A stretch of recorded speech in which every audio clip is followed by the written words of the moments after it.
Unsure of your dream? Study abroad destination? Clear your doubts. Videsh Consult. Call 9676502888.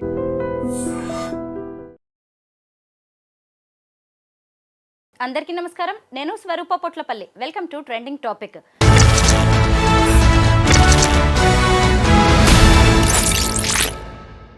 Betting apps promoters బెండు తీస్తున్నారు పోలీసులు.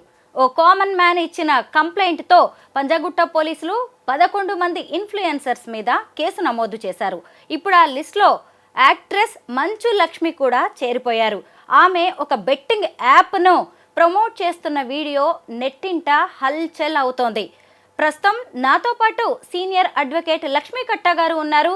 మరి మంచు లక్ష్మీ ప్రసన్నను కూడా పోలీసులు అరెస్ట్ చేస్తారా? ఆమె మీద కూడా కేసు నమోదు చేసే అవకాశం ఉందా? అసలు ఈ బెట్టింగ్ యాప్స్ను ప్రమోట్ చేయడం అనేది ఎక్కడి వరకు వెళ్తోంది? చట్టాలు ఏం చెబుతున్నాయి? వీటన్నిటి గురించి లక్ష్మి గారిని అడిగి తెలుసుకుందాం. నమస్తే లక్ష్మి గారు. చూశారు కదా మంచు లక్ష్మి ప్రమోట్ చేస్తున్న వీడియోని? చూశారు. అయితే ఆ వీడియోలో ఆమె చెప్తుంది మనీ ఎర్న్ చేయడానికి ఇదో మంచి ప్లాట్ఫామ్ అని. అయితే మిగతా వాళ్ళలాగే ఈమె మీద కూడా కేసు బుక్ చేసే ఛాన్స్ ఉంటుందంటారా? చట్టానికి ఎవరు అతీతులు కాదండి. తమ అనే భేదం ఉండదు. సో ఈ 11 మీద చేసినప్పుడు 12 వాళ్ళు కావచ్చు, లేకపోతే 14 కావచ్చు. అంటే ఒకే రోజు కాకపోయినా ఎవరైతే బెట్టింగ్ యాప్స్ ప్రమోట్ చేస్తున్నారో వాళ్ళు ఎంత పెద్దవాళ్ళైనా సరే పోయిన ప్రాణాన్ని తీసుకురాలేరు. ఒక తాగుబోతాడు తాగితే అతనికి ఒక్కడికే ప్రాబ్లం. మహా అయితే 1000, 1500, 2000 తాగగలుగుతాడు. సో అతను లివర్ పోయి, అతను లంగ్స్ పోయి, అతను పోతే ఏడ్చి ఊరుకుంటారు. కానీ ఈ బెట్టింగ్ యాప్స్ వల్ల ఏమవుతుందంటే ఒక ఫినాన్షియల్ క్రైసిస్ వచ్చేసేసి మొత్తం అవమానాలు తట్టుకోలేక, అంటే ఒక పర్సన్ బెట్టింగ్లో డబ్బులు పోగొట్టుకొని అన్ని చోట్ల అప్పు చేసి, ఇప్పుడు నా దగ్గర ఒక కేసు ఉన్నది. అమ్మాయి లిటరల్లీ రోడ్డు మీద ఉన్నది. సో బికాజ్ ఆఫ్ 2 పిల్లలను పెట్టుకుని స్పైన్ ఆపరేషన్ చేయించుకొని హస్బెండ్ అప్పులు చేసేస్తే అది చాలా పెద్ద స్టోరీ. ఇప్పుడు అది చూస్తే మనకే అంటే టైం ఉండదు, కానీ చెప్తే ఆ బెట్టింగ్ యాప్స్లో ఉండే ప్రాబ్లమ్స్ ఏంటో అనేది ఫేస్ చేసిన వాళ్ళకి, లిటరల్లీ చూసిన వాళ్ళకి తెలుస్తుంది. జనరల్ పబ్లిక్కి అంటే యాప్స్ మీద ఏదో కేసు అవుతుంది ఏంటి అని చూస్తారు, కానీ దీని మీద ప్రతి ఒక్కరు స్పందించాలి. ఎంత పెద్దవాళ్ళైనా సరే తప్పు చేస్తే వాళ్ళకి శిక్ష తప్పదు, వాళ్ళు తప్పించుకోవడానికి వీల్లేదు. మంచు లక్ష్మి గారు లాంటి వాళ్ళని చాలామంది ఫాలో అవుతూ ఉంటారు. అంటే అలాంటి వాళ్ళు కొంత సొసైటీ కన్సర్న్డ్గానే ఉంటారు. మరి ఇలాంటి బెట్టింగ్ యాప్స్ని ప్రమోట్ చేయడం అనేది తెలిసి తెలియక చేస్తున్నారా ఇన్ఫ్లుయెన్సర్స్?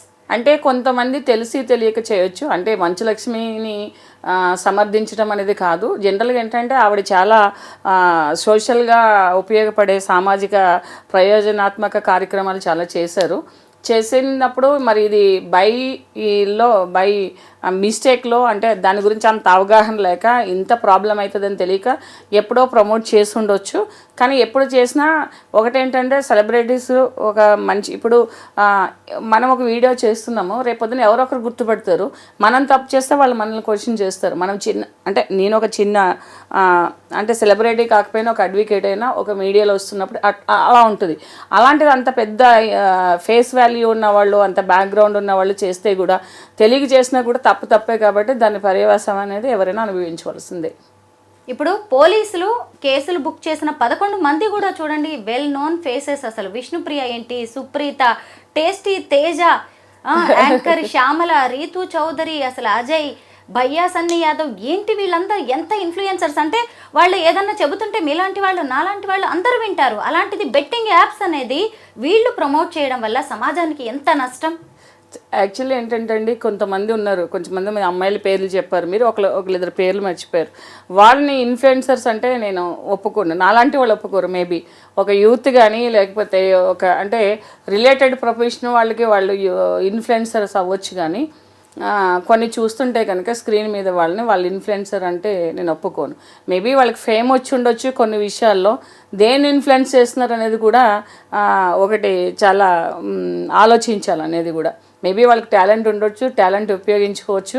వాళ్ళు ఏదో ఇన్ఫ్లుయెన్సర్స్ అనేసి ట్యాగ్ లైన్స్ పెట్టేసుకొని చాలామంది వాళ్ళు వేసే డాన్సులు కానీ, వాళ్ళు చేసే క్లోతింగ్, వాళ్ళు ధరించే బట్టల విధానం అన్నీ చూస్తే వాళ్ళని ఇన్ఫ్లుయెన్సర్ అంటే ఎందుకు నాకు బాధపడిన మనోభావాలు దెబ్బతీస్తున్నారంటే చాలామంది వింటాం కాబట్టి, చూస్తాం కాబట్టి చెప్తాము.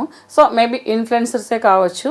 కానీ ఈ విధంగా ఇన్ఫ్లుయెన్స్ అయ్యి సంసారాలు రోడ్డు మీదకి వచ్చేసి ప్రాణాలు పోగొట్టుకుని ఆస్తులు పోయి కట్టుబట్టలతో ఇప్పుడు లాస్ట్ ఇయర్ మీడియాకి తెలిసింది, బయటకు వచ్చింది 1000 మంది. కానీ చెప్పుకోలేక అప్పులు పాలైపోయామంటే ఇది ఏ విధంగా అప్పులు పాలయ్యామనో తెలియక రైతులు అప్పులు పాలైపోతున్నారని చెప్పేసేసి ఒక అతను ఎవరో బిగ్ బాస్లోకి వచ్చిన అతనే ఇది చేశాడు.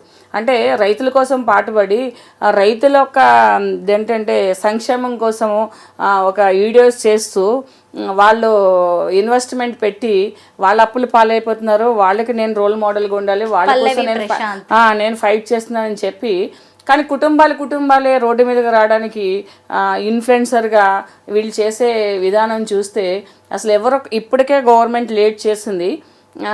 అసలు వీళ్ళందరినీ కూడా ఏంటంటే గట్టిగా పనిష్మెంట్ ఏదైనా అవసరం. ఇంకా ఎవరు కంప్లైంట్ ఇవ్వకపోయినా, ఎవరు బెట్టింగ్ యాప్స్ ప్రమోట్ చేసినా కూడా సుమోటోగా కూడా తీసుకుని కేసులు బుక్ చేయవలసిన అవసరం గవర్నమెంట్ మీద చాలా ఉంది. గేమింగ్ చట్టాలు అనేవి ఎలా పనిచేస్తాయి? వాటి కింద కేసు బుక్ అయితే నెక్స్ట్ వాళ్ళ పరిస్థితి ఏంటి?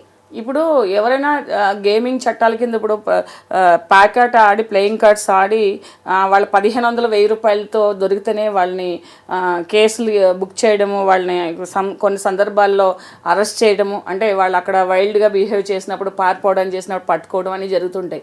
ఇలాంటివి ఏంటంటే ప్రాణాలు పోతున్నాయి కదా. ఏ యాప్ వల్ల ఎవరు చేశారు అంతా ఇప్పుడు అందరూ కూడా ఒకే రకమైన నేరస్తులు. ఒకటి చేసిన వాళ్ళు ఒక నేరస్తులే, 10 చేసిన వాళ్ళు నేరస్తులు. ఇంకోటి ఏంటంటే వీళ్ళు చట్టాలు అనేది వీళ్ళు చట్టానికి గౌరవించి అప్పుడే అంటే ఎంత తెలివిగా ఉంటున్నారంటే మేము చేసేసాము, తప్పైపోయింది, ఇంకెప్పుడు చేయమని చెప్పేసి కప్పిపుచ్చుకోవడానికి చాలా ప్రయత్నాలు చేస్తున్నారు.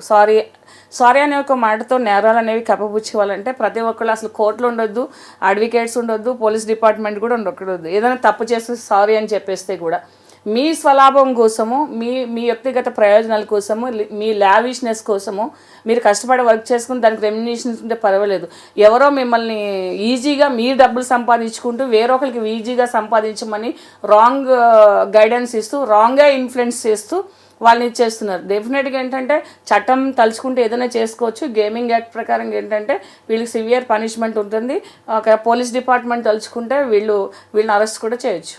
లక్ష్మి గారు, ఒక్క సామాన్యుడు, ఒక కామన్ మ్యాన్ ఇచ్చిన ఫిర్యాదుతో ఒకే పోలీస్ స్టేషన్లో 11 కేసులు బుక్ అయ్యాయంటే అసలు మన దేశవ్యాప్తంగా ఉన్న సామాన్య జనం రెస్పాండ్ అయితే ఇంకెంతమంది మీద కేసులు బుక్ అయ్యే ఛాన్స్ ఉంటుందో చూడండి.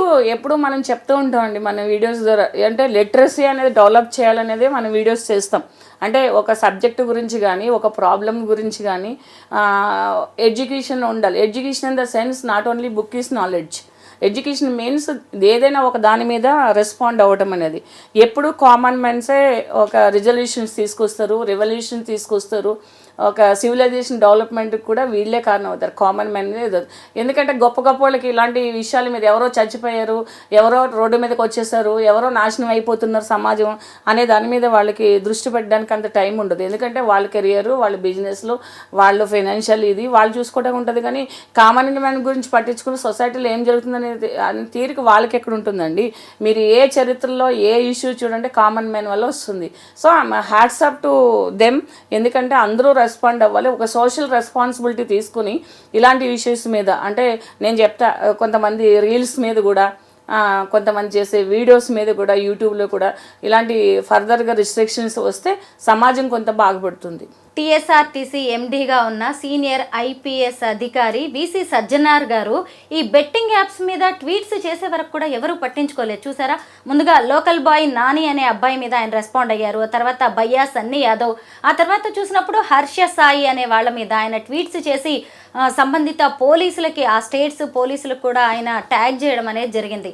అంటే ఒక ఐపీఎస్ ఆఫీసర్ రెస్పాండ్ అయ్యే వరకు కూడా మనం అందరం కూడా ఏం చేస్తున్నాం చెప్పాలంటే పోలీస్ వ్యవస్థ అనేది కొన్ని సందర్భాల్లో ఎట్లా అనిపిస్తుందంటే, నేను బీయింగ్ ఏ అడ్వకేట్ నేను దాదాపు 150-200 పోలీస్ స్టేషన్స్ నేను చూశాను. అంటే ఒక్కొక్కసారి ఏమనిపిస్తుందంటే ఈ సొసైటీలో ఇలాంటి వాళ్ళు ఎందుకు బతుకుతారా అనిపిస్తుంది. అంటే ఒక రెస్పాన్సిబుల్ పొజిషన్లో ఉండి వాళ్ళ రెస్పాన్సిబిలిటీ తీసుకునే విధానం ఏదైతే ఉంటుందో అది చాలా అసహ్యం వేస్తుంటుంది కొంతమంది వ్యక్తిగతంగా, నేను డిపార్ట్మెంట్ అని కాదు. సో లోకల్ వాళ్ళు రెస్పాండ్ అయ్యి పెద్దవాళ్ళకి చూపించవలసిన దీంట్లో ఒక ఐఏఎస్ ఐపీఎస్ ర్యాంక్ వాళ్ళు పట్టించుకుంటేనే కానీ దాని గురించి యాక్షన్ తీసుకునే పరిస్థితులు లేని పోలీస్ స్టేషన్స్ ఇవన్నీ కూడా. వీళ్ళందరూ ఏంటంటే పబ్లిక్ వస్తారు, కంప్లైంట్ ఇస్తారు, మీరు తర్వాత రండి అంటారు, లేకపోతే ఎక్కడైనా గొడవ అయితే వెళ్ళిపోతారు. ఇలాంటి జరుగుతున్న చట్టం పరిధిలో ఉన్న వాటిలో అసలు లోకల్గా జరిగే ఇలాంటి యాప్స్ ఇవన్నీ కూడా లోకల్ పోలీస్ స్టేషన్ నుంచి స్టార్ట్ అవ్వాలి. అంటే ఎవరో ఇవ్వకపోయినా ఒక కామన్ మ్యాన్కి తెలిసినట్టు ఒక పోలీస్ డిపార్ట్మెంట్కి ఎందుకు తెలియదు? ఏరియా పోలీస్ స్టేషన్లో ఎంతమంది ఉంటారు, బెట్టింగ్ యాప్స్ ఎంతమంది చేస్తారు, కుర్రోళ్ళు ఎక్కడెక్కడ గ్యాదర్ అవుతున్నారు, గాంజా ఎవరు తాగుతున్నారు. ఇప్పుడు అప్పట్లో టీజింగ్ ఉండేది, ఇప్పుడు టీజింగ్ లేదు. సో దీని మీదైనా దృష్టి పెట్టాలి కదా. ఏం ఆడుతున్నారు, ఫోన్ తీసుకుని కొంచెం అనేది లోకల్ పోలీస్ వ్యవస్థ అనేది కొంచెం స్పీడప్ చేసి కొంచెం టెక్నికల్గా ఎక్కువ వర్కౌట్ చేసి యూత్ మీద కాన్సన్ట్రేట్ చేస్తే ఈ యాప్స్ అనేవి ఏది కూడా ఇలాంటి యాప్స్ లాంటివన్నీ ఇల్లీగల్ యాక్టివిటీస్ అనేది యూత్ నుంచి జరిగేవి కొంచెం ఇది చేయొచ్చు. ఇప్పుడు చూడండి, ఈ బెట్టింగ్ యాప్స్ అన్ని ప్రమోట్ చేసిన వాళ్ళందరూ యూతే కదా, వీళ్ళందరూ చిన్నపిల్లలే కదా. వీళ్ళు ఇన్ఫ్లుయెన్సర్ ఏంటండి నాకు అర్థం కాదు. దేనికి ఇన్ఫ్లుయెన్స్ అంటే ఒక దాంట్లో నువ్వు వచ్చేసినంతనే మరి రెండోది వెంటనే దాన్ని ట్రాక్ తప్పేసేసి నీకు ఒక ఇన్ఫ్లుయెన్స్ ఉంది అని పేరు పెట్టారు కాబట్టి నువ్వు రాంగ్ సైడ్ వెళ్ళిపోయి అవన్నీ ప్రమోట్ చేసేస్తారు. అంటే మేము ఇన్ఫ్లుయెన్సర్ కాబట్టి మేము ఏం చెప్పినా పబ్లిక్ వినేసి ఎదవలు అయిపోయి దాన్ని ఫాలో అయిపోతారని మీరు చేసేస్తారా? అంటే మీకు రెస్పాన్సిబిలిటీ లేదా? ఒక ఇన్ఫ్లుయెన్సర్ అనే వాళ్ళకి ఎంత రెస్పాన్సిబిలిటీ ఉండాలి? సో దట్ ఏంటంటే ఒక ఐఏఎస్ ఆఫీసర్ ర్యాంక్లో ఉండే వాళ్ళ వరకు రెస్పాండ్ అయ్యే వరకు లోకల్ పోలీస్ వ్యవస్థ రెస్పాండ్ కాలేదంటే లోకల్ ఏరియాలో పోలీస్ స్టేషన్లో అంటే ఎస్ఐ సిఐ స్టేజ్లో నుంచి ఎంత స్పీడ్గా ఎంత బాధ్యతాయుతంగా ఉండాలనేది తెలుస్తుంది. నిజానికి సివిల్ పోలీసులకు ఇవన్నీ పట్టించుకునే తీరిక ఉండదు. వాళ్ళ కేసుల్లోనే వాళ్ళు మునిగి తేలుతూ ఉంటారు. వీటన్నిటిని చూడాల్సింది ఎక్కువగా సైబర్ పోలీసులు లాంటి వాళ్ళు. అదే చెప్తున్నాను. ఇప్పుడు జనరల్గా ఏంటంటే సైబర్ పోలీస్ అనేది 50% తెలియదండి. ప్రతి పోలీస్ స్టేషన్లోనూ సైబర్ క్రైమ్కి సంబంధించిన ఒక ఇది పెట్టారు, అంటే ఒక వింగ్ పెట్టారు. ఆ వింగ్ జనరల్గా ఏంటంటే కొంచెం నాలెడ్జ్ ఉన్న వాళ్ళకి చదివిన వాళ్ళకి సైబర్ పోలీస్ అంటారు. కానీ ఏదైనా ఈ సైబర్ పోలీస్ ఇష్యూ జరిగినప్పుడు లోకల్ పోలీస్ స్టేషన్కి వెళ్తారు. లోకల్ పోలీస్ స్టేషన్ వెళ్ళినప్పుడు ఇది మా పరిధిలోకి రాదు, సైబర్ పోలీస్ స్టేషన్కి వెళ్ళాలని వాళ్ళు గైడ్ చేస్తారు. ఇంకేంటి ఏంటంటే మీరు గవర్నమెంట్ మీద కూడా ఏంటంటే ఇప్పుడు మండల ఆఫీస్ దగ్గర గవర్నమెంట్ హాస్పిటల్ దగ్గర ఎలా అయితే హెల్త్ ఇష్యూస్ సంబంధించిన బోర్డ్స్ ఉంటాయో అలాంటి ఫ్లెక్సీలు ఎక్కువ ఏర్పాటు చేయవలసిన అవసరం కూడా ఉంది. సైబర్ క్రైమ్ దేని కింద వస్తుంది, ఇప్పుడు క్షయవాది ఇలా వస్తుంది, హెచ్ఐవి ఇలా వస్తుంది, లేకపోతే ఎడ్యుకేషన్ అనేది పిల్లలకి ఇలా చేయాలి, ఈ శిశు మరణాలను తగ్గించాలి, ఈ స్కానింగ్లు తీయకూడదు. అలాంటి దాంట్లో ఈ బెట్టింగ్కి సంబంధించిన ఇల్లీగల్ యాక్టివిటీస్ ఏదైతే ఉన్నాయో వాటికి కూడా కొంచెం ఫ్లెక్సీలు అవి పెట్టి హోర్డింగ్స్ పెట్టి దాన్ని ప్రమోట్ చేయవలసిన ప్రజల్లోకి వెళ్ళవలసిన అవసరాలు ఉన్నాయి. చాలామంది తెలియక కూడా కొంతమంది ఎంత నిర్లక్ష్యంగా చెప్తారు కాబట్టి ఇది మాది కాదు సైబర్ పోలీస్ స్టేషన్ అంటే ఎక్కడుందంటే అక్కడ ఉంది, ఇక్కడ ఉంది, కరెక్ట్ పక్కనున్నా కూడా చెప్పనంత పరిస్థితులు ఉన్నాయి పోలీస్ స్టేషన్లో కూడా. అలాంటి దాంట్లో మరి న్యాయం ఎలా జరుగుతుంది? ఎందుకంటే సివిల్ పోలీసులు వాళ్ళకి చాలా ములుగు తేలుతారంటే ఇది part and parcel of the క్రైమే కదండి. ఆ క్రైమ్ కన్సర్న్ పోలీస్ స్టేషన్కి కన్సర్న్ పర్సన్కి ఎంటెస్ట్ చేయవలసిన రెస్పాన్సిబిలిటీ కూడా లోకల్ పోలీస్ స్టేషన్లో ఉంటుంది. లక్ష్మి గారు, ఈ టేస్టీ తేజ, విష్ణుప్రియ వీళ్ళందరూ కూడా బిగ్ బాస్ ఫేమ్ నిన్న మొన్నటి వరకు ప్రజల నోళ్లలో నానిన పేర్లు ఇవి. వాళ్ళు ఏం చెప్తే అది జనం వినేలా ఉంది. వాళ్ళు ఏ వీడియోస్ పెట్టినా కానీ మిలియన్స్లో వ్యూస్ ఉంటాయి, ఫాలోవర్స్ ఉంటాయి. ఇక సుప్రీత సంగతి అయితే తెలిసిందే. సురేఖవాణి గారి కూతురు, తల్లి కూతుళ్ళు కలిసి ఏ రేంజ్లో వీడియోస్ చేస్తూ ఉంటారో, వాళ్ళ డ్రెస్సింగ్ ఎలా ఉంటుందో మనందరికీ తెలిసిందే. సరే, అది వాళ్ళ వ్యక్తిగతం అనుకున్నాం.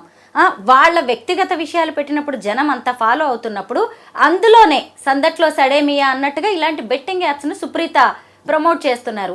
ఎప్పుడైతే సజ్జనార్ గారు సీన్లోకి వచ్చారో అప్పుడు వెంటనే హోలీ రోజు సారీ క్షమించండి, తెలియక నేను బెట్టింగ్ యాప్స్ని ప్రమోట్ చేశాను అంది.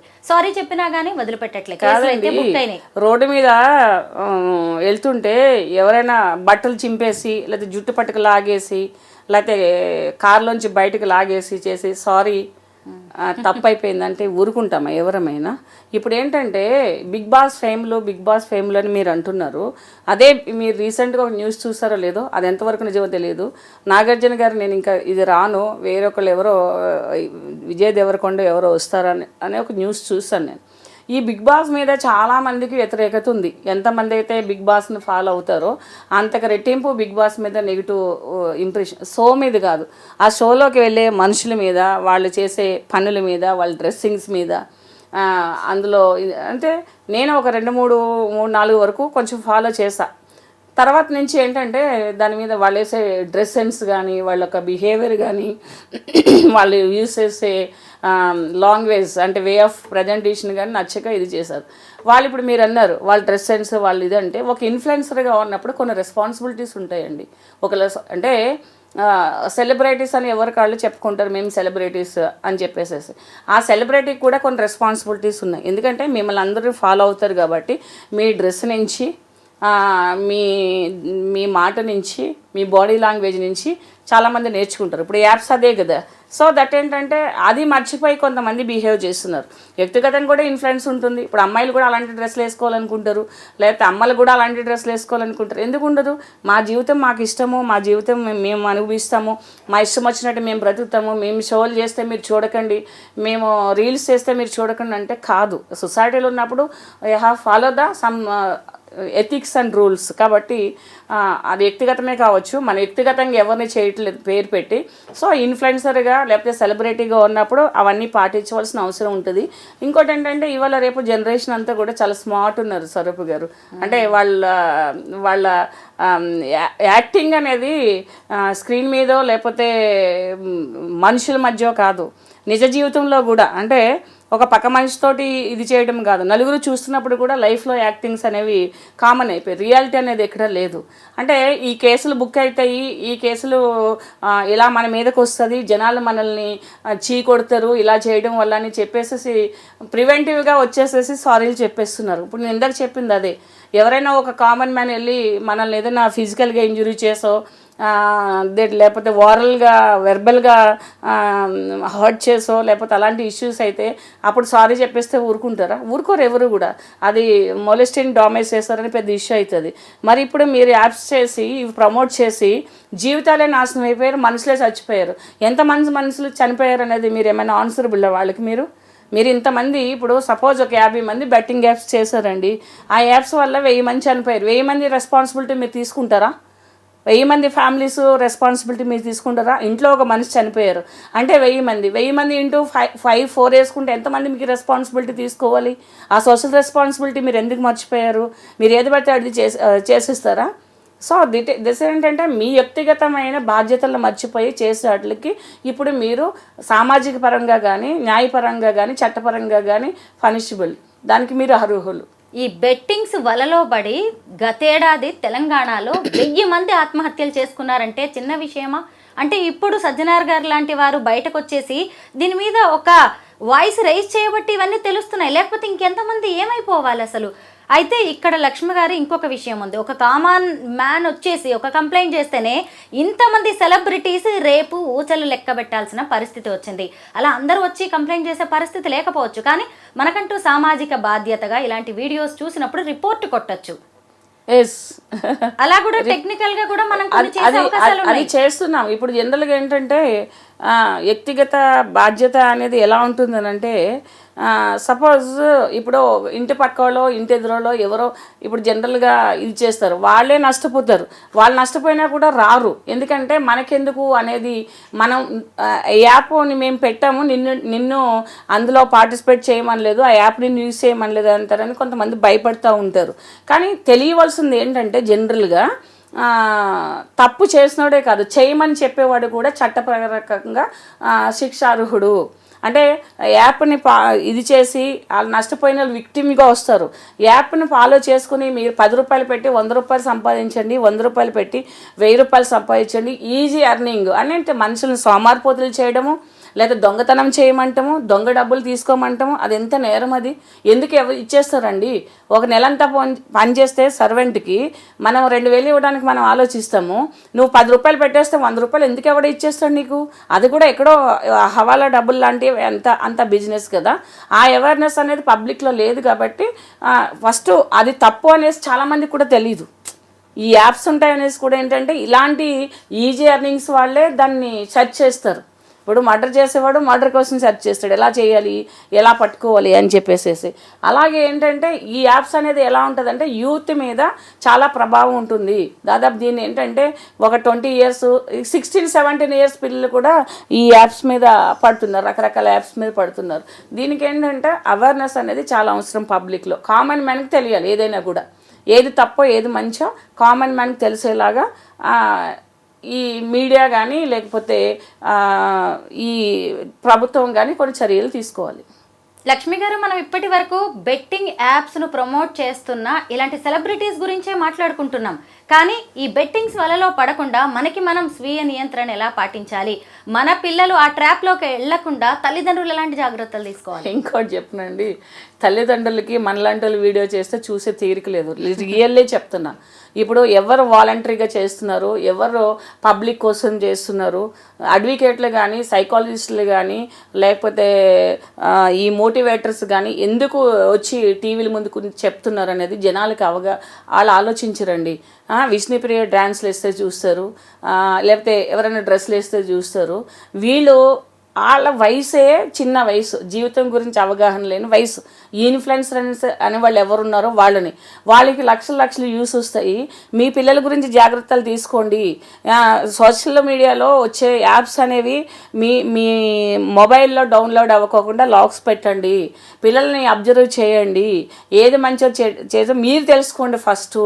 ఏదైనా టక్ మన నొక్కేస్తే మీ అకౌంట్ ఫోన్పే ఉంటుంది, గూగుల్ పే ఉంటుంది, పేటిఎం ఉంటుంది. నొక్కేస్తే కూడా గేమ్స్లో పెట్టేస్తే కూడా డబ్బులు కట్ అవుతాయి. అంటే ఇవి నేర్చుకోరు ఎవరు. దానికి వ్యూస్ చూడండి, ఎన్ని వ్యూస్ వస్తాయి? 20, 30, 40, 50. ఎవరైనా బట్టలు ఇప్పుకుని డ్యాన్స్ చేస్తే, లేకపోతే ఎవరైనా ఇలా చేస్తే, ఎవరైనా లేకపోతే మేము గోవా వెళ్ళాము, లేకపోతే మేము బాలి వెళ్ళాము, మేము ఇండోనేషియా వెళ్ళాము అని సగం బట్టలు వేసుకు పెడితే ఎన్ని వ్యూస్ వస్తాయి? సో ఇక్కడ పేరెంట్స్ కూడా తప్పు ఉన్నది. పిల్లల్ని కంట్రోల్ పెట్టకపోవడము, ఎలాగా పెంచాలనే తెలియకపోవడం వల్ల పేరెంట్స్ కూడా ఫెయిల్యూర్ అవుతున్నారు. పేరెంట్స్ నిర్లక్ష్యం వల్లే కూడా పిల్లలు అనేది వాళ్ళ ఇలాంటి ఇల్లీగల్ యాక్టివిటీస్లో పార్టిసిపేట్ చేయడానికి ఛాన్సెస్ ఉన్నాయి. ఎందుకంటే ప్రతి ఫ్యామిలీలో కూడా కొన్ని నియంత్రణ ఉండాలి, కొన్ని నిర్దిష్టమైన ఏంటంటే బౌండరీస్ పెట్టుకున్నప్పుడే ఈ సంసారాలు అనేవి బాగుంటాయి. రాను ఇంకా వరస్ట్ అయిపోతాయండి. రాను ఏంటంటే ఏ తల్లైనా సరే సీరియల్ చూసుకోవడము, అంటే అందరు తల్లులు కాదు, 80% అలా ఉన్నారు ఈ రోజుల్లో. లేకపోతే రీల్స్ చూసుకోవడము, లేకపోతే ఇళ్లలో చేసే భార్య భర్తలు చేసే ఈ చిన్న ఈ షార్ట్స్ చూసుకోవడం, ఇదే తప్పిస్తే యూజ్ అయిన ఏం చూస్తున్నారు? యూజ్ఫుల్ అయినాయి మన లైఫ్కి ఇవి. హెల్త్ గురించి చూస్తామా? షుగర్ వస్తేనే షుగర్ గురించి చూస్తాం, బీపీ వస్తేనే బీపీకి యూజ్ చేస్తాం ఏం తినాలని. దానికి ప్రివెంటివ్గా మనం ఏం చేయాలనేది మనం ఎవరు చూడట్లేదు. సో ఇవన్నీ మనకి ఎన్ని అందుబాటులో ఉన్నా మనం దాన్ని యూజ్ చేసుకోకపోవడం వల్ల ఈ కష్టాలు. ఎందుకంటే ప్రతి పిల్లల్ని కూడా వాళ్ళు కనీసం వాళ్ళకి ఓన్గా ఇప్పుడు ఇన్ఫ్లుయెన్సర్ అంత ఏజ్ వచ్చే వరకు కూడా ఆ పిల్లల్ని చేసే బాధ్యత కూడా ఉంటుంది. ఇంకా కొంతమంది ఏంటంటే పని చేయడానికి కష్టమైపోయి, ఒళ్ళు వంగక, కొవ్వు ఎక్కువైపోయి, ఆ కొవ్వు కరిగించుకోవడానికి ల్యాప్టాప్ల ముందు కూర్చుని ఏ యాప్స్ దేనికి ఉపయోగపడతాయి అనేసి చేసి అందులో లోన్లు తీయడము, యాప్స్లో లోన్స్ తీయడము, తర్వాత ఇలాంటి గేమ్స్లో పెట్టడము, యాప్స్లో పెట్టడము, తర్వాత ఆన్లైన్ రమ్మీస్ ఆడడము, కార్డ్స్ ఆడడం, ఇలాంటివన్నీ చేసుకుంటూ నాశనం అయిపోతున్నారు. వాళ్ళకి ఏంటంటే వాళ్ళకి తెలివి బుద్ధి ఉండాలి, కష్టపడి పనిచేస్తేనే ఏది రాదని చెప్పి. అది వాళ్ళు స్వయంకృత అపరాధం. కాబట్టి ఏదంటే స్వయ నియంత్రణ అనేది మన చేతిలోనే ఉంటుంది. ఎవరో గడ్డ తినమన్నారని తిని వాళ్ళు అదే అంటారు. ఇప్పుడు మేము చేసాము, మిమ్మల్ని ఎవరు చేయమన్నారు? ఇప్పుడు అదే అంటున్నారు కదా, మేము బట్టలు ఇప్పుకుని డ్యాన్సులు వేస్తాము, మేము సగం బట్టలు వేసుకుంటాము, మాకు స్వేచ్ఛ ఉంది, మేము చూపించుకుంటాము, మేము యూట్యూబ్లో పెట్టుకుంటాము, లేకపోతే మేము షార్ట్ ఫిల్మ్స్ తీసుకుంటాం, మిమ్మల్ని ఎవరు చూడమన్నాడు? నీకు ఇష్టం లేకపోతే చూడొద్దని వాళ్ళే చెప్తున్నారు. అదెవరు తప్పు? ఇక్కడ మందే కదా తప్పు అనేది. సో వ్యక్తిగతమైన ఫెయిల్యూర్స్ కూడా జీవితంలో ఫెయిల్యూర్ అవ్వడానికి చాలా అవకాశాలు ఉంటాయి. నిజం, మీరు చెప్పిందైతే కరెక్ట్ లక్ష్మి గారు. నేరం చేయడమే కాదు, ఆ నేరానికి పురి కొల్పడం కూడా ఇంకొక వాళ్ళే ఫస్ట్ నేరస్తులు అవుతారు. వాళ్ళ ఫస్ట్ నేరస్తులు అవుతారు. ఒక మర్డర్ చేస్తే కూడా సుపారీ తీసుకున్నవాడు, ఇప్పుడు అమృత ప్రణయ్ కేసులో కూడా కదా, ఇప్పుడు వాళ్ళ నాన్న నేరం చేయమన్నాడు, మారుతీరావు, ఆయన ఫస్ట్ ఎక్స్క్యూజెడ్ అయ్యాడు, ఆయన చనిపోయాడు. ఆయన తర్వాత సుభాష్ శర్మ ఎవరో ఉన్నారు కదా, A2, ఆయనకి మరణశిక్ష పడింది కదా. సో ఏంటంటే నేరం చేయమన్న వాళ్ళకి చేసిన వాళ్ళకి కూడా, నేరం చేయమన్న వాళ్ళకి తప్పు వస్తుంది. బెట్టింగ్ యాప్లో పాల్గొనే వాళ్ళకంటే పాల్గొనండి, 10 రూపాయలు పెట్టండి, ఈజీ మనీ. మరి వీళ్ళు ఆడొచ్చు కదా, వీళ్ళెందుకు మరి ఇవన్నీ చేస్తారు? బిగ్ బాస్లు అవన్నీ, డ్యాన్స్లు అని ఇవన్నీ, సినిమాలు వీళ్ళెందుకు చేస్తారు? వీళ్ళందరూ చేస్తే వాళ్ళు డబ్బులు సంపాదించుకోవచ్చు కదా మరి. సో ఇదంటే ఏంటంటే ఇంకొకటి, ప్రజలు కొంతమంది ఎలాంటి వాళ్ళు అంటే, అందరినీ కాదు, గొర్రెలు లాంటి వాళ్ళు అంటారు చూసారా, గొర్రెలు లాంటి వాళ్ళు అంటారు. సో ఒకళ్ళు ఏదో ఒక పని చేస్తుంటే ఒక 25 ఏళ్ళ అబ్బాయికి ఇన్ని లక్షలు ఎక్కడొస్తున్నాయి. ఇప్పుడు హర్ష సాయి ఉన్నాడండి, చాలా ఈవెంట్స్ చేసేసాడు, చాలా ప్రజా ప్రయోజనాత్మక కార్యక్రమాలు చేసేసాడు, పేదవాళ్ళకి పనిచేశాడు, పేదవాళ్ళకి చేసేసాడు అని అంటే మనుషులు కొంచెమైనా ఆలోచించారు. ఈ వయసులో ఇంజనీరింగ్ కంప్లీట్ అవ్వని అబ్బాయికి ఇంత డబ్బులు ఎక్కడొస్తున్నాయి, ఎక్కడి నుంచి వచ్చి తీసుకొచ్చి పంచి పెడుతున్నాడు, ఇతను వెనకాల ఎవరున్నారు, ఎవరు ఆలోచన చేయరా? ఇప్పుడు వచ్చిన తర్వాత లబోదిబ్బమని అతన్ని పెద్ద సెలబ్రిటీ కింద చేసేసి అతను వెళ్తే జనాలు అంతా ఇది చేసేసి అంటే దొంగలకే పట్టం కడతారా మీరు? ఎవరైనా వచ్చి మంచిగా చెప్పి 4 మొక్కలు జీవితాన్ని నేర్చుకోరంటే ఆ వీడియోలు చూడరా? ఇలాంటి పనికిమాల వాళ్ళ వీడియోలు అందరూ చూసి చచ్చిపోయామనుకుంటే ఎవరికి నష్టము? సో సెల్ఫ్గా వ్యక్తిగతంగా అదే మీరు అన్నారు కదా స్వీయ నియంత్రణ అని చెప్పేసి ప్రతి ఒక్కరికి కూడా చెడుని ప్రోత్సహించి చెడుని నేను వాడిని చూడొద్దు అనట్లేదు, ఎంటర్టైన్మెంట్ కోసం చూడండి. ఎంటర్టైన్మెంట్ కోసము మీరు ఏదైనా చేయొచ్చు, దాన్ని ఎంటర్టైన్మెంట్ లానే పెట్టుకోవాలి. ఒకళ్ళు డాన్స్ కానీ లేకపోతే ఒకళ్ళు ఇచ్చే స్పీచ్ కానీ ఒకళ్ళు ఇచ్చే యాక్టింగ్ కానీ అది ఎంటర్టైన్మెంట్ కోసమే. వాళ్ళని మీ జీవితాల్లో తెచ్చేసుకుని మీరు ఆన్వయం చేసుకుని వాళ్ళు ఇలాగే చేసేసి సెలబ్రేట్ అయినట్టున్నారు, మనం కూడా అయిపోదామంటే ఇలాగే ఫ్యామిలీలు రోడ్డు మీదకి వస్తారు, చచ్చిపోతారు. నిజమే. ఇప్పటికే 11 మంది మీద కేసులు అయితే బుక్ అయ్యాయి, ఇంకొంతమందికి నోటీసులు కూడా ఇచ్చారు. ఇప్పుడే లాగాలండి, ప్రతి ఒక్కరిని లాగాలి. ఒక్కసారి చేస్తే రెండోసారి ఏదైనా చేసేటప్పుడు అందరూ ఆలోచిస్తారు. ఇప్పుడు బై మిస్టేక్ చేసేది వేరు, ఈజీ ఎర్నింగ్. ఇప్పుడు సపోజ్ ఎవరినైనా ఒక మాట తొందరపాటు అంటాం, అయ్యో సారీ ఏదో వచ్చేసింది, లేకపోతే అనుకోకుండా చేసింది వేరు. అది ఈజీ ఎర్నింగ్, మీరు డబ్బుల కోసం చేస్తున్నారు. డబ్బుల కోసం చేసినప్పుడు అది ఏంటని తెలుసుకునే బాధ్యత మీ మీద ఉంది. ఒక కూల్ డ్రింక్ తాగితే దాని మీద ఎక్స్పైరీ డేట్ చూసుకుంటాము, లేదా ఒక కొనుక్కుంటే అది బ్రాండ్ ఏంటి, దాని వర్త్ ఎంత అనేది చూసుకుంటాము. సో మీరు చేసినప్పుడు రెమ్యునరేషన్ తీసుకుంటారు. మరి దాని గురించి మీరు తెలుసుకోకుండా ఎలాగ ప్రమోట్ చేస్తారు? ఒక ప్రోడక్ట్ గురించి మీరు అడ్వర్టైజ్మెంట్ చేసిన వాళ్ళు కానీ లేదా ఒక ప్రోడక్ట్ని ప్రమోట్ చేసిన వాళ్ళు కానీ దాన్ని యూజ్ చేస్తే అది కరెక్ట్ అంటేనే చేయాలి. మీకు డబ్బులు ఇస్తారంటే ఏది పడితే అది చేసేస్తారా? ఒక పాయిజన్ బాటిల్ ఇచ్చి చేసేసేయండి, ఇది తీసుకుంటే మీ స్కిన్ బాగుంటుందంటే చేసేస్తారా? అది మీరు తీసుకుని చేయండి. అంటే వీళ్ళకి తెలిసే చేస్తున్నారు లక్ష్మి గారు. అదే అంటున్నా, ఇప్పుడు ఏదైనా చేసినప్పుడు తెలిసి చేస్తున్నారు కాబట్టి అదే అంటున్నాను, ఒక పాయిజన్ బాటిల్ ఇచ్చి ఇది ఏదో ఎందుకు ఉపయోగపడుతుంది, ఇది జబ్బులు రావు, ఇది యంగ్గా ఉంటాము, అది ఏదో సంథింగ్ చెప్తారు ప్రొడక్ట్ మ్యానుఫ్యాక్చరర్స్. అది మీరు యూజ్ చేసి చస్తామా బతుకుతామని చెప్పి అది మీరు ఇది చేయాలి. అంతేగాని అది వీడిచ్చారని ఇది చేసేస్తే దాని పర్యవసానం చేసినోడి కంటే మీరు ఎక్కువ చేయవలసి వస్తుంది. నిజమే, చాలా బాగా చెప్పారు లక్ష్మి గారు. ఇప్పటికైనా వీళ్ళందరూ కూడా జాగ్రత్త పడతారనే భావిద్దాము. ఎందుకంటే ఇప్పటికీ ఇంకా కొంతమంది కొంతమంది క్లయింట్స్ ఉంటారు, మీరు 1 లక్ష రూపాయలు వేయండి మీకు అకౌంట్లో 3 lakhs వచ్చేస్తాయి రేపు అంటారు. అదొక బిజినెస్ నడుస్తుంది. అసలు 1 లక్ష రూపాయలు వేస్తే 2 lakhs వాడు ఎందుకు వేస్తాడని విచక్షణ జ్ఞానం వీళ్ళు ఎందుకు ఉండదు? అది కూడా ఒక స్కామ్ నడుస్తుంది. ఎందుకంటే కొంతమంది క్లయింట్స్ అడుగుతూ ఉంటారు, వేయమన్నారు యాప్లు అని, తర్వాత వెహికల్ పెడతారు, మీరు 12,000 ఒక 15,000 వేయండి, వెహికల్ మీ ఇంటికే ఇచ్చేస్తాము, ఇదిగో ఆర్సీ అని పెడుతుంటారు. ఇలాంటివి చాలా నడుస్తున్నాయి. తెలిసిన వాళ్ళందరూ ఏంటంటే నేను ఇప్పుడు ఇది వీడియో ముఖంగా చెప్తున్నాను, ఇలాంటివన్నీ కూడా ప్రభుత్వం అనేది వ్యక్తిగతంగా తీసుకుని అంటే పర్సనల్గా తీసుకొని ప్రభుత్వం అనేది ప్రతి మనిషికి సంక్షేమం అందించాలి. కాబట్టి ఇలాంటి నేరాలు జరగకోకుండా కూడా సైబర్ క్రైమ్స్లో ఒక ప్రత్యేకించిన సెల్లో అందరికీ అందుబాటులో ఉండేటట్టు అది ఉందని చాలామందికి తెలియదు, అది పెద్ద విచిత్రం ఇప్పుడు. సో అలాంటివన్నీ తెలిసేలా చేయవలసింది ప్రచారం అనేది వాళ్ళ మీదే ఉంటుంది కదా. సో దట్ ఎక్కడికి వెళ్ళాలో కూడా తెలియని పరిస్థితులు కొంతమందికి ఉన్నాయి. ఈజీ మనీ లగ్జరియస్ లైఫ్కి అలవాటు పడి చాలామంది సెలబ్రిటీస్ ఇలాంటి బెట్టింగ్ యాప్స్ని ప్రమోట్ చేస్తున్నారు. వాళ్ళకి తెలుసు వీటిని ప్రమోట్ చేయడం వల్ల జరిగే నష్టం ఏంటో, కానీ నష్టపోయేది మేం కాదు కదా, మాకు డబ్బులు వచ్చేస్తున్నాయి, ఎవరు ఏమైపోతే మాకేంటి అని వాళ్ళు అనుకుంటున్నారు. మొత్తానికి ఈ ఇన్ఫ్లుయెన్సర్స్ కావచ్చు, లేదంటే ఈ సెలబ్రిటీస్, ఈ స్టార్స్ ఎవరు ఏది చెప్తే అది గుడ్డిగా నమ్మేసి సామాన్య జనం, పేదలు, వీటన్నిటిలో ఇష్టం వచ్చినట్టుగా పెట్టుబడులు పెట్టేస్తున్నారు. చెప్పాలంటే స్టార్స్ అనేవాళ్ళు తక్కువ అండి. వాళ్ళు లైఫ్లో అన్నీ చూసి స్టార్స్ అయ్యారు. వీళ్ళు ఓవర్ నైట్ స్టార్స్ అవి మేము స్టార్స్ అనుకుని ఈ చిన్న చిన్న మినుగురు ఏంటో చిన్న చిన్న స్టార్స్ లాంటి వాళ్ళు కెరియర్ని పాడు చేసుకుంటున్నారు. ఇలాంటివన్నీ ఆశకపోయి అత్యాశకపోయి ఇప్పుడు స్టార్స్ అనే వాళ్ళని మనం ఎంతమందిని చూసుకుంటూ వచ్చాం. దాదాపు పెద్ద పెద్ద అంటే లైఫ్లో అన్నీ చూసి కష్టపడి వాళ్ళు ఎన్నో వర్షాలను తడిచి ఎండకి ఎండి తిండి లేకోకుండా ఎన్ని లొకేషన్లు చేసి వాళ్ళు ఒక స్టార్స్ అయ్యారు. ఈవేళ అర్ధరాత్రి ఒక వీడియో పెట్టి పొద్దునకి స్టార్స్ అయిపోయి మేము ఇన్ఫ్లుయెన్సర్స్ మేము సెలబ్రిటీస్ అని పెట్టుకుంటూ వచ్చేసేసి స్టార్స్కున్న పరువు తీసేస్తున్నారు వీళ్ళందరూ. మీరు అన్నది నిజమే, వాళ్ళు స్టార్స్ కాదు, స్టార్స్ కాదు, పురుగులు, మినిగిరి పురుగులు. ఆ వెలుగు ఏదైతే ఉంటుందో చూసుకుని ఆ వెలుగుని చూసి వాళ్ళే మురిసిపోతున్నారు. అది క్షణకాలం ఉంటుందని తెలియదు. సో చాలామంది జీవితాలకి వ్యక్తిగతంగా ఉంటే బాధ తెలుస్తుందండి. ఇప్పుడు ఎంతమంది 1000 మంది అంటే మాటలా, 1000 మంది అంటే ఇంకా ఎంతమంది ఉన్నారో కదా, చెప్పుకోలేని వాళ్ళు ఎంతమంది ఉన్నారో కదా, ఒక పూట తినేవాళ్ళు బ్రతికే వాళ్ళు ఎంతమంది ఉన్నారో కదా, అందరికీ చనిపోయేంత మొండి ధైర్యం ఉండదు. కాబట్టి కొన్ని వందల ఫ్యామిలీలు, వేల ఫ్యామిలీలు ఈ చిన్న కక్కుర్తి వల్ల రోడ్డు మీదకి వచ్చేసి నాశనం అయిపోతున్నారు. పిల్లలు, భార్యలు, ముసలి తల్లిదండ్రులు, ఒక భార్య, 2 పిల్లలు, 2 ముసలి తల్లిదండ్రులు, వాళ్ళ పరిస్థితి ఎట్లా ఉంటుంది? వాళ్ళ కుటుంబంలో ఎలా బ్రతకాలి, ఎక్కడ పని చేసుకోవాలి, ఏం చేయాలి? ఉన్న ఆస్తి అంతా ఊడ్చుకుపోయి కుటుంబానికి ఎంత పెద్దగా ఉన్న మనిషి చనిపోతే ఆ బాధ ఏంటనేది ఒకసారి వాళ్ళని ఆలోచించుకోమనండి. థ్యాంక్ యూ లక్ష్మి గారు. ముఖ్యంగా ఈ ప్రమోటర్స్కి కనువిప్పు కలిగించే విషయాలు చెప్పారు, సమాజానికి ఎంతో ఉపయోగపడే అంశాలను మా అందరి దృష్టికి తీసుకొచ్చారు. Thank you so much.